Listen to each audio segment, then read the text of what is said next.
Lordship, I have some pain, Your Lordship. They decided to dismiss your writ petition. No, no, Lordship. Please, Your Lordship. Generally, what the judges will do, they will follow their own orders. Yes, Your Lordship. Are you thinking a great senior advocate? No, no, I have pain here, Lordship. That's why, Your Lordship. You can say so many reasons. Call the police. I don't tell on the.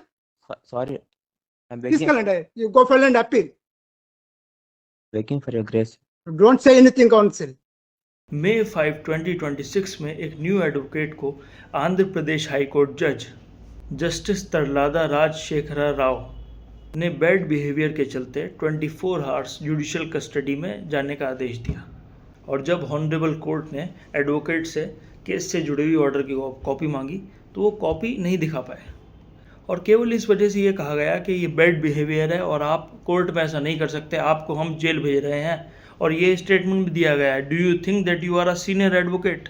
तो अगर senior advocate हो या normal advocate हो, advocate तो advocate ही है, आपको सबकी सुननी चाहिए। बेंच का काम है सभी को सुनना और तब डिसीजन देना।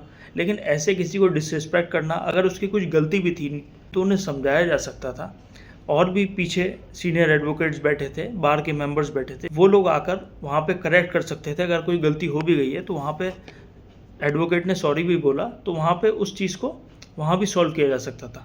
हालांकि बाद में हमारी लीगल फ्रेटर्निटी ने जब इस चीज़ पे काफ़ी ऑब्जेक्शन उठाया कि ये जज का बिहेवियर बिल्कुल ठीक नहीं था और जुडिशियल कस्टडी में भेजने का क्या मतलब है, तब जाके बार काउंसिल ऑफ इंडिया ने उनसे जवाब मांगा और जस्टिस सूर्यकांत को कहा है कि या तो इनका ट्रांसफ़र किया जाए या फिर इन पर कोई एक्शन लिया जाए। तो दोस्तों, हम भी एक न्यू एडवोकेट हैं, कोई जज अगर हमें भी डांटता है तो हम समझते हैं, लेकिन इसका मतलब ये नहीं कि वो हमें जुडिशियल कस्टडी में भेज देंगे।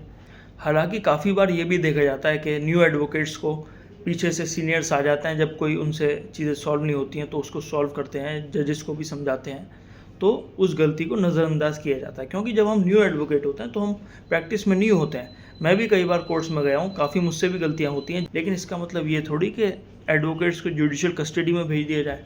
दोस्तों, ये बहुत ही गलत बिहेवियर था। और आप वीडियो में देख ही रहे हो कि एडवोकेट ने सॉरी भी बोला। तो अगर उन्होंने सॉरी बोल दिया है तो उस चीज़ को वहाँ पे ख़त्म करना चाहिए था।